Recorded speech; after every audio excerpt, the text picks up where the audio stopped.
Hello नमस्कार साथियों, मैं आपका साथी संजय रतिया और मैं आप सभी का हमारे यूट्यूब प्लेटफॉर्म द्रोणा पीसीएस पे एक बार फिर हार्दिक स्वागत करता हूँ। आशा करता हूँ आप सभी स्वस्थ मंगल कुशल होंगे। तो हम पढ़ रहे थे मेरे साथियों वैदिक काल का इतिहास के बारे में बात करें। भारत के इतिहास के अंदर बात करें साथियों वैदिक काल की, है ना। वैदिक काल, वैदिक काल के अंदर हमने इसके कालखंड की बात कर ली थी और उत्पत्ति की बात कर ली थी, है ना। आज हमने क्या पढ़ना है, जानकारी के बारे में बात करनी है। जिनकी जानकारी है वो किसके अंदर मिली है, स्रोत की बात करें। स्रोत की जानकारी देखिए, तो देखते हैं स्रोत की जानकारी क्या है। कालखंड की हमने बात की थी 1500 बीसी से 600 बीसी तक चलता है, जिसके अंदर दो कालखंड है, एक ऋग्वैदिक और एक उत्तरवैदिक कालखंड है। ऋग्वैदिक की बात करें हम तो 1500 से 1000 बीसी तक के कालखंड को कहते हैं ऋग्वैदिक कालखंड, और 1000 से 600 बीसी तक यानी ईसा पूर्व की बात चल रही है, 600 बीसी तक की बात करते हैं तब करते हैं उत्तर वैदिक काल। लेकिन हमें वैदिक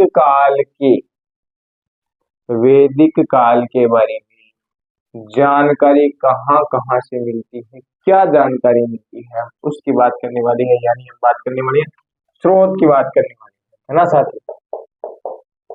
इसकी स्रोत दो प्रकार के स्रोत मिलते हैं हमें यहाँ से। पहला मिलता है पुरातात्विक, पुरातात्विक। दूसरे की बात करेंगे हम, वो करेंगे साहित्य की।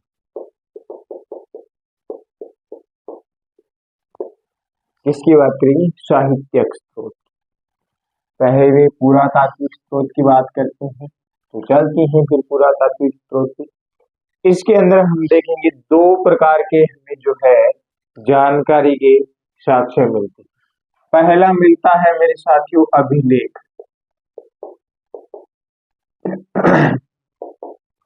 दूसरा है मेरे साथियों मृदभांड। इस अभिलेख की हम बात करें, अभिलेख के अंदर हम बात करें तो हमें कौन कौन से अभिलेख मिलते हैं उसकी बात करें। अभिलेख के अंदर हमें दो अभिलेख मिलते हैं। पहला मिलता है एशिया माइनर, पहला जो अभिलेख है मेरे साथियों वो मिलता है एशिया माइनर माइनर। इसी अभिलेख यानी एशिया माइनर अभिलेख बोगजगोई का अभिलेख भी कहते हैं। किसका अभिलेख साथियों, बोगजगोई का अभिलेख भी कहते हैं। देखते रहे ना अभी कहानी तो आगे। बोगजगोई का अभिलेख साहित्य के बारे में बाद में बात करेंगे, पहले पुरातात्विक स्थल की बात करिए। पुरातात्विक के अंदर अभिलेख की बात करें, बोगज गोई का अभिलेख। एक तो ये अभिलेख, एक अभिलेख और दूसरा अभिलेख। कौन सा साथियों, दूसरा अभिलेख है, उसके बारे में चर्चा करेंगे। लेकिन पहले इसके अंदर चर्चा करते हैं। ये अभिलेख क्या है, ये अभिलेख है मेरे साथियों तुर्की का 1400 बीसी का अभिलेख। देखो 1500 से 600 बीसी तक के काल को तो कहते हैं वैदिक काल, लेकिन 1500 से पहले 1400 आता है। 1400 के काल में एक बात लिखी हुई है जिसके अंदर ऋग्वैदिक के बारे में जानकारी मिलती है। वो कैसे मिलती है वो हम अभी देखने वाले। तुर्की का अभिलेख है, तुर्की में 1400 बीसी, 1400 बीसी। ऐसा कहते हैं इस एशिया माइनर अभिलेख में लिखा है कि दो कबीले थे। क्या थे, दो कबीले थे। पहला कबीला था हित्ती कबीला,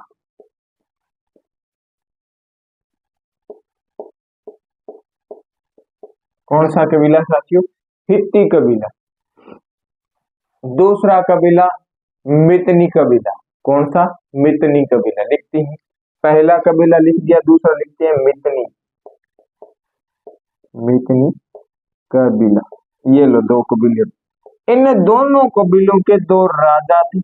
बिल्कुल जी, मुखिया तो होगा, कबीले हैं तब इन दोनों कबीलों के कोई ना कोई राजा होंगे। पहले किले के यानी हित्ती कबीले का जो राजा था वो था सुब्बी लिम्बा। कौन है? सुब्बी लिम्बा।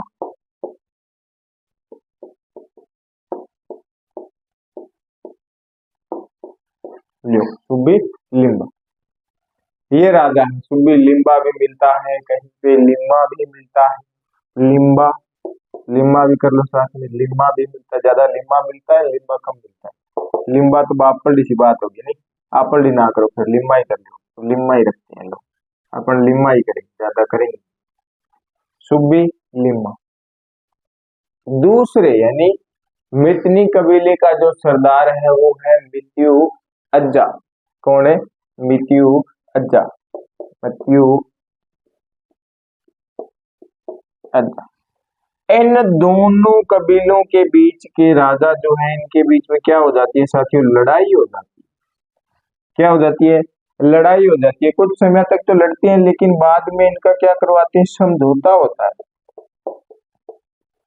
क्या होता है? समझौता होता है, यानी संधि होती है इन दोनों में। पहले लड़ाई करती हैं, फिर इनको पता चल गया इसे लड़ाई से तो हमें कोई फायदा है नहीं, हम क्या करते हैं? समझौता कर लेते हैं, यानी संधि कर लेते हैं। संधि कर ली, संधि कर ली ना, तो इस संधि के अंदर इनके साथ में क्या हुआ? इनको कहा कि आप क्या है, लड़ाई नहीं करोगे आज के बाद में। हित्ती कबीला व मितनी कबीला कभी भी लड़ाई नहीं करेंगे ना। ये दोनों कबीले हैं, हित्ती कबीला व मितनी कबीला, ये दोनों कभी लड़ाई नहीं करेंगे आज के बाद आगे। क्या ठीक है? तो ये बात हम माने कैसे? तब संधि के अंदर क्या हुआ? समझौता हुआ, यानी संधि हुई। संधि में कहा आप कसम खाओ। क्या किसकी खाई? फिर इन्होंने 4 देवताओं की कसम खाई। कितने देवताओं के साथियों? इन्होंने खाई 4 देवताओं की कसम। कौन कौन से देवता? कौन कौन से देवता? तो वो देवता देखो आप, पहला आता है इंद्र। कौन सा? इंद्र। दूसरा आता है मेरे साथियों वरुण। तीसरा आता है मित्र। देखो, इंद्र, वरुण, मित्र। इंद्र, वरुण, मित्र और नासत्य। और नासत्य, ये है क्या? 4 देवता हैं। ये क्या है? 4 देवता हैं। इनकी कसम खाई थी हित्ती कबीला व मितनी कबीले के राजा जो है, इन्होंने कि आगे से हम लड़ाई नहीं करेंगे। लेकिन ये जो 4 के 4 देवता है ना, ये 4 देवता वैदिक काल के देवता भी, यानी वैदिक काल से पहले भी इन देवताओं की कसमें खाई जा रही है। यानी वैदिक काल के बारे में जानकारी मिलती है कि वैदिक काल जो है धीरे धीरे अपना स्टेप दर स्टेप बढ़ा रहा था, और बाद में पूरा का पूरा वैदिक काल है जो जाने जाना लगा। तो आपसे कोई पूछ ले कि 4 देवताओं की कसम जो है ये किस काल के हैं, तो ये किस काल के हैं साथियों? ये वैदिक काल के। किसके हैं? वैदिक काल के। किसके? वैदिक काल के। ये तो हो गया हमारा एशिया माइनर। कौन सा? एशिया माइनर या बोगज गोई का अभिलेख, जो तुर्की में मिला था 1400 BC का।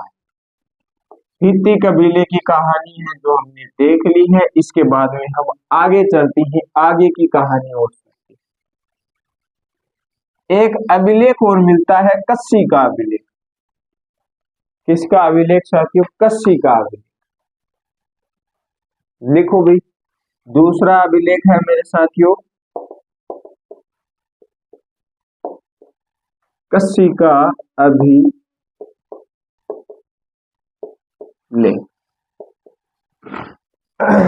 इस अभिलेख की बात करें, कस्सी का जो अभिलेख है, इस अभिलेख की बात करें तो ये ईरान का अभिलेख है।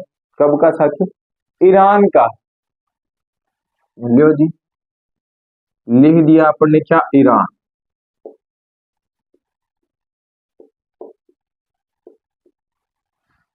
ईरान का है, और इसके बारे में कहते हैं ये 1600 BC का है। कस्सी का अभिलेख जो है, कस्सी का अभिलेख ईरान का 1600 BC का है। ठीक है जी, मान ली बात, 1600 BC का अभिलेख है, कस्सी का अभिलेख है ईरान का। इसके अंदर लिखा हुआ है इसके अंदर लिखा हुआ है कि ईरानी जो आर्य थे, आर्यों की शाखा हमारे भारत में आई थी।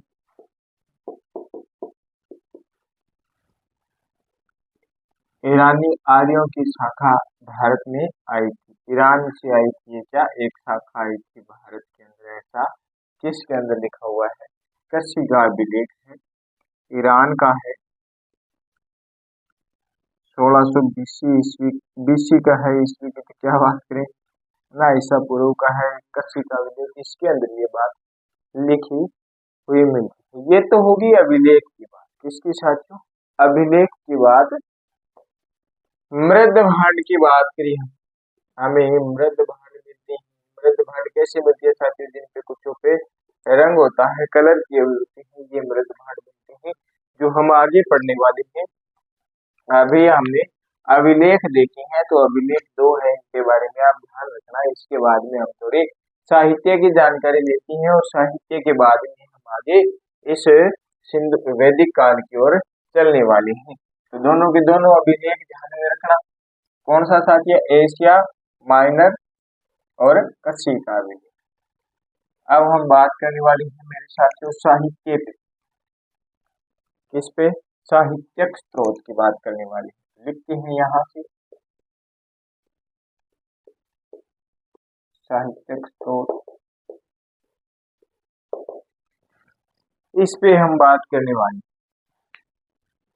साहित्यक जो स्रोत होते हैं, इन्हें वैदिक साहित्य भी कहते हैं। क्या कहते हैं? वैदिक साहित्य भी कहते हैं। ये वैदिक साहित्य की बात करेंगे, वैदिक साहित्यक भी, वैदिक साहित्य भी कहते हैं।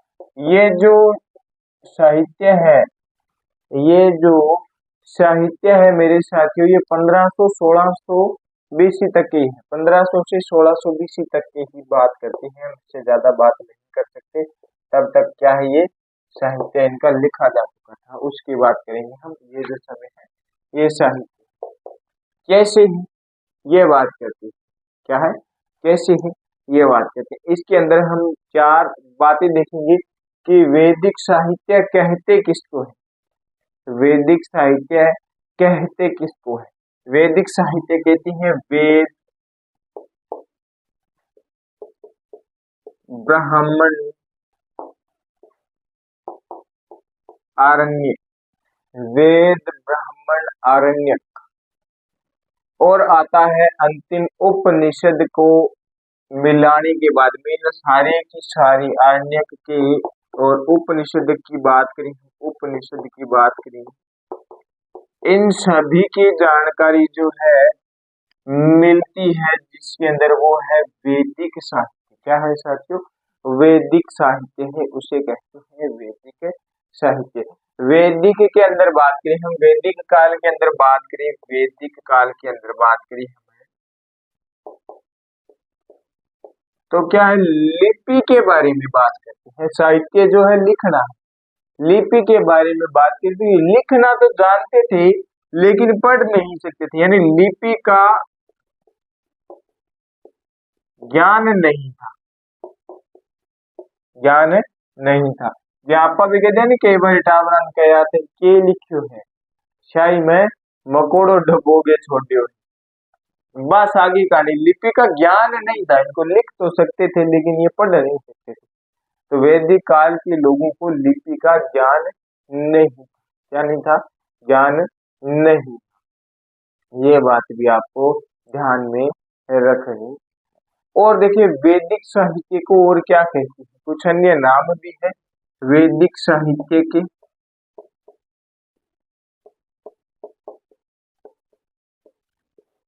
इसको कहते हैं साथियों श्रुति। क्या कहते हैं? श्रुति कहते हैं, ये बात ध्यान में रखना।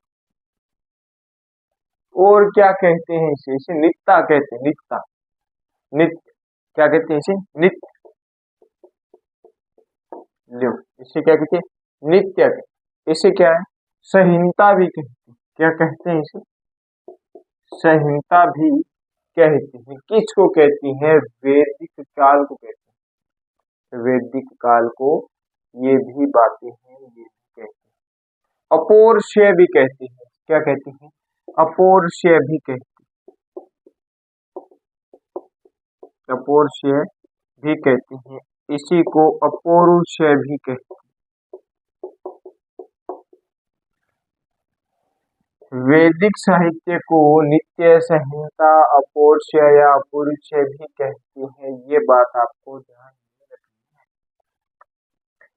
अब हम वैदिक साहित्य की बात करने वाले हैं मेरे साथियों। तो हम वेद पढ़ेंगे, ब्राह्मण पढ़ेंगे, आर्णिक पढ़ेंगे, उपनिषद पढ़ेंगे। इनके बारे में हम विस्तार पूर्वक जानकारी देंगे, लेकिन कुछ बातें हम अभी कर लेती हैं। वेद कौन कौन सी है साथियों? जल्दी जल्दी कमेंट के अंदर बताओ। पहला वेद मैंने आपके सामने लिख दिया है, ऋग्वेद। दूसरा वेद, तीसरा वेद और चौथा वेद जो है ये आप जल्दी जल्दी कमेंट में बताओ। फिर हम आगे चलते हैं, आगे इनके बारे में देखते हैं कि क्या जानकारी। ऋग्वेद, यजुर्वेद,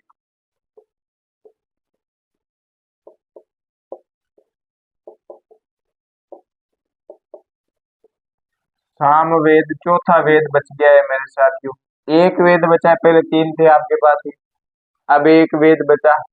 उसके बारे में जल्दी जल्दी बता दो आप कौन सा वेद है, फिर हम चलते हैं। कौन सा वेद है, फिर हम चलते हैं। चलो लिखो, अथर्ववेद। अथर्ववेद ये क्या है साथियों? चार वेद। क्या है? चार वेद। क्या है? चार वेद।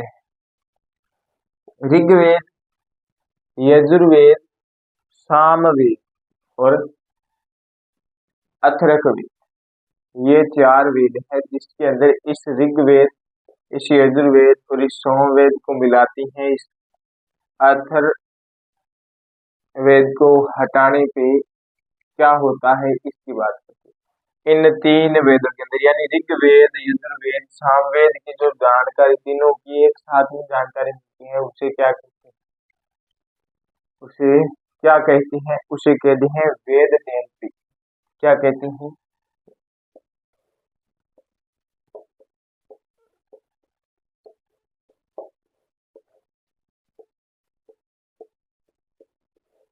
वेद त्रयी कहते हैं।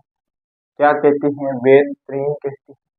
ये बात आप ध्यान में रखना है कि अर्थक वेद की बात हम बाद में, अथर्ववेद की बात हम बाद में करने वाले। ऋग्वेद, यजुर्वेद, सामवेद तीनों की जानकारी जो मिलती है उसे कहते हैं वेद त्रयी। लेकिन हमने देखा वेद, ब्राह्मण, अरण्यक और उपनिषद। क्या देखा? उपनिषद। ब्राह्मण की बात करें, अभी हमने वेद के बारे में जानकारी देखी, हम ब्राह्मण की बात करें। ब्राह्मण की बात करें, वेदों को जनमानस तक, जनमानस यानी हम जो लोग हैं देखते हैं, इन वेदों को जनमानस तक सरल रूप में, क्या सरल रूप में या सुबोध भाषा में, सरल रूप या सुबोध भाषा में गद्य के रूप में प्रस्तुत करना, ये क्या है? जो व्यक्ति करते हैं ये कार्य, वो क्या कहलाती है? ब्राह्मण कहलाती है। ये बात आपको समझ में आ गई। इन वेदों की जानकारी जो आगे प्रत्येक व्यक्ति जनमानस तक देती है, वो क्या कहलाती है? ब्राह्मण कहलाती है। आरण्यक, क्या आरण्यक का मतलब है जंगल। क्या है? जंगल। जो दार्शनिक व रहस्यमय सिद्धांत के बारे में जानकारी देता है, क्या होती है? आरण्यक। क्या होती है? आरण्यक। बचा क्या? उपनिषद। क्या बचा? उपनिषद। उपनिषद को वेदांत भी कहते हैं। क्या कहते हैं? वेदांत।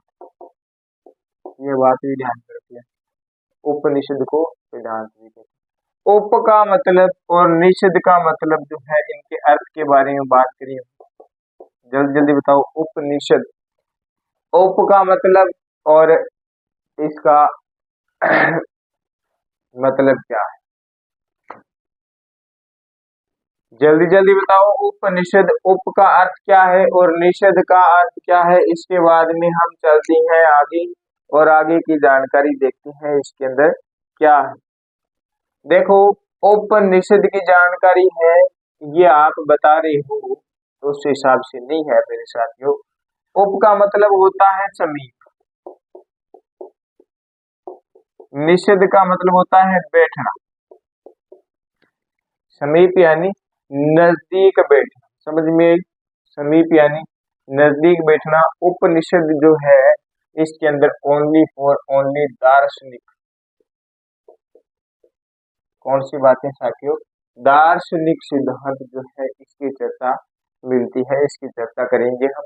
तो हम देखेंगे पहली वेदों के अंदर, फिर वेदों की जानकारी जब आगे ब्राह्मण जनमानस तक पहुंचाती है, उसके बाद में फिर आरण्यक, आरण्यक यानी दार्शनिक व रहस्यमयी सिद्धांत के बारे में बात करने वाली है, और उपनिषद यानी ओनली दार्शनिक सिद्धांत पे बात करते हैं। ये क्या होती है साथियों, ये उपनिषद होते हैं, इसके बारे में हम आगे चर्चा करने वाले हैं।